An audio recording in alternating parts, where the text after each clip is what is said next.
and it is on! Our Terran versus Terran game, the first one of the day on Daybreak. To the bottom left of the map in the orange, we have our player, former OGS player, it is Finn, aka ForGG. He lost to Happy in the last match in Code A and in the round of 3. And sorry, not in the round of 3, but in the third round. And therefore now he's in the up and downs. He has to face the player to the top right. Starting for the Fnatic team, it is Fnatic Alive! Both of these players with some interesting team history. We saw ForGG joining OGS, which at the time seemed to be a great choice, but now he finds himself teamless. It's very frustrating to have to deal with this, try to find another team. You know, he's a player who switched very recently before the Brood War team switched over to StarCraft 2. So it's going to be something that it's always going to be in the back of his mind. Should he have stuck with his old Brood War team? Should he have switched over to StarCraft 2? Now he's teamless. Can he go back? It's hard to say. He's going gas first here, I should add. And Alive is a player who played for the team TSL and switched over to Fnatic. There was a lot of controversy around that. It made it a rough transition for him. Now he seems to be very happy, though, with Fnatic, and there's no bad blood between him and TSL. But it was a rough time for him, very frustrating, and that's something that both of these players, you know, you should think about as we transition into this game. Alive going for a 2-Rax here, proxying his second barracks. Yeah, exactly. That's kind of the style that he uses against Protoss on this map, so we'll see what exactly he does as soon as he realizes that his opponent is going for gas first here. And Alive is a player who states that he is most comfortable in the mirror matchup. That's the matchup where he really shines. He's pretty confident about the matchup against Protoss as well. The one that he does not really like all that much is the game against Zerg, but Terran, TVT, that's where he really shines, and he played so well in the last games that we observed. Also in Code A, the last opponents that he had to face were Terran players. He was able to take down Hack and just had a problem with defeating Lenok in the third round of Code A. Lenok with a very unique strategy with a 6 pool.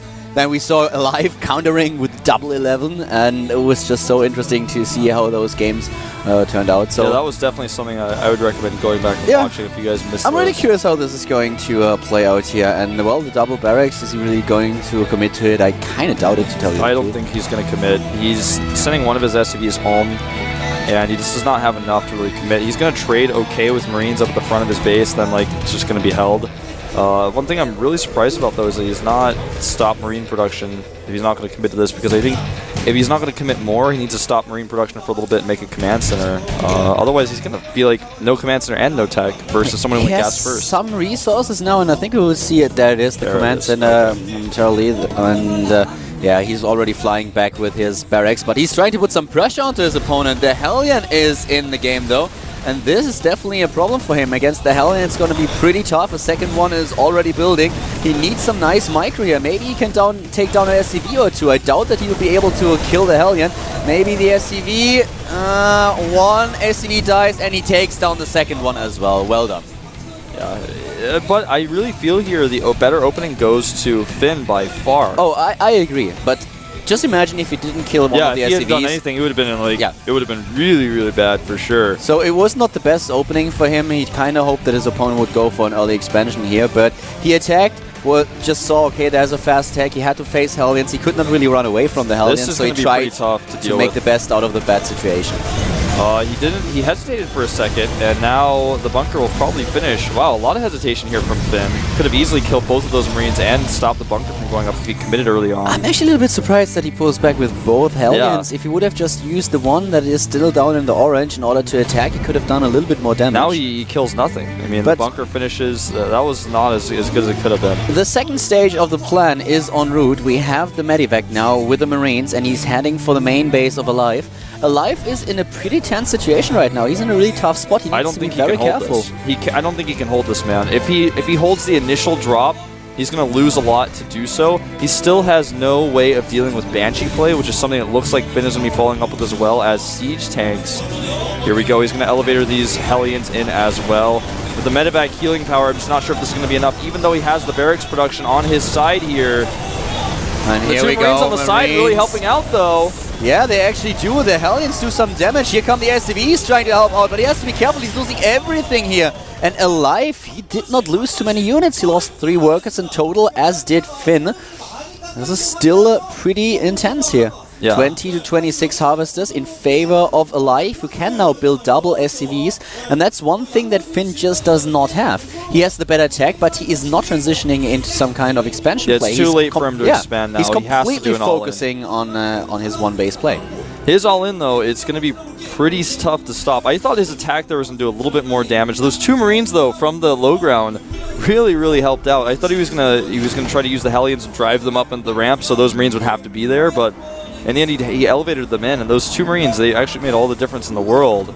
Now, Finn, though, moving out with a total of 2 siege tanks, a Viking, with a second Viking on the way. Siege mode is going to finish, and he's probably going to pull some SCVs. I like the choice of Alive to build a bunker right on the high ground at the ramp. So he has 2 bunkers in position. He doesn't salvage the other one, and this is just designed to slow Finn down.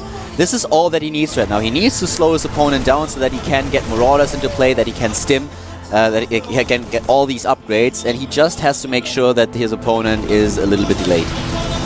Yep, and you're right, man. It's gonna delay him here. He's gonna have to kill these rocks. Oh, this is actually so smart by Alive. Most players would not do this. And he even builds another bunker in order to fall back to. I really love this. This will force Finn to slowly but steadily siege forward, take down bunker after bunker. Very smart play here by Alive. He has to be very careful though. Does not get the salvage off, but it was a close there. He almost got it. Yeah.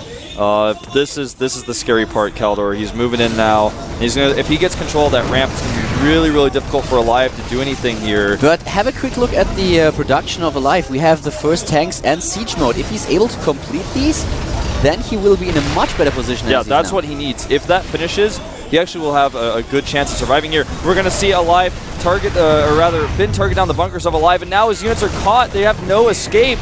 Lucky for Alive, Finn is just gonna go up the main, but I mean, I guess you could call that lucky in one way, but he's starting to lose supply depots here. This will actually supply block him. He's going to lose his barracks very shortly afterwards as well. He wants to catch these siege tanks on the low ground. Stim is about to finish. He's waiting for Stim. That's the one thing that he has to wait for. Here comes the Marauder moving in. We don't have Stim just yet. It's about to complete. Now there it is. Immediately combat shield started. Siege mode is also nearly done, but the tech lab is down. But he does not target very well, and he loses units on the low ground. And well, Kaldor, this reminds me of a game that we cast right before I left, where we talked about traveling to team houses and chances of victory. But Alive is still in this because he has his siege mode, but Finn's making a command center smartly, so he's got Alive contained. Second command center forced to lift here. He will be able to land that and drop mules at it potentially if Finn doesn't deal with that. And then if Finn does deal with that, he's not going to have as strong of a contain. But he's already pushing the factory back, which means no more siege tanks until he rebuilds his tech lab. Spending a lot of resources repairing as well. Another pretty smart move. He camps the starport of his opponent. This will help him to make sure that he has the higher Viking count. And he's getting a Banshee. He knows that he has the air superiority, so now he can just get a Banshee in there, try to target down his opponent's tanks, maybe even just fly into the mineral line and harass SCVs. So... oh, he's moving too close in with his tanks, taking a lot of tank fire here. Repairs, tries to... he actually takes out a tank with that. A lot of resources spent, but that was actually pretty cool. I didn't expect that to work quite so well. And a barracks will fall here. Alive, look at his resources. He has a lot of them, but he just cannot spend them. Oh, this was a mistake, I feel. Trying to target these siege tanks down was a huge mistake. He kills one, but he loses most of his Marines in exchange, and that's something that he cannot afford. Yeah, and the Vikings remain alive. Barracks here. Here's the Banshee that you were mentioning earlier. It's so important. Going to push these tanks back. What can he do? He has no anti-air. He has a medevac that can be targeted down. Kills the Marine, takes it out, and here come a few SCVs trying to repair the tank, but this just costs him so much. He's losing SCVs, he's losing the tank, he's losing mining time. GG. You know, Finn takes the game. I don't like that opening by Alive in TBT. It only punishes a command center first. Even a 1 Rax expand holds that off pretty much every time. He did it, but he didn't commit to it enough, and even if he had committed more with the Hellion out there, it could have potentially been worse for him. I mean, that's my personal opinion. It's obviously worked for him a lot in the past, and this is a good map for Command Center First, and Finn has oftentimes gone Command Center First on this map, so it was a build that wasn't necessarily bad, but it was one that's not safe to do, and Finn with the build order that he got against that was just great. I mean, he had the huge tech advantage. He had the Hellions immediately, and those Hellions helped him so much in defending against the Marines, so he did a great job here and was able to contain, was able to push in with the siege tanks. And even though Alive trying to delay his opponent, he did not really succeed. He was not able to stop the tank attack, and well, Finn played very well, did not slip, and we have him now with a 1-0 lead in the group. He won the first map, as did Curious and Maru.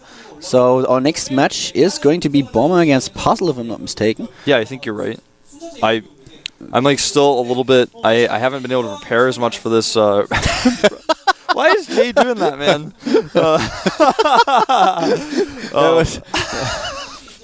Sometimes when we have you guys have heard Jay speak before, translating and things like that, and some GSL. He's one of our head producers here, and whenever we say something like this, he just says, "That's correct," like in the deepest low voice ever. It's really funny, actually. Kind of mafia voice there. Yeah, that was really funny. But that is in fact correct. This is going to be Bomber against Puzzle. The map is going to be Antigua Shipyard. And that's a cool map to watch this matchup on. Oh yeah, definitely. I really like this map a lot. So we'll probably head into a 5-minute break first. Yep, and then we are back with the next game. So guys, stay tuned. Hit the GSL up and downs with Calder and Wolf.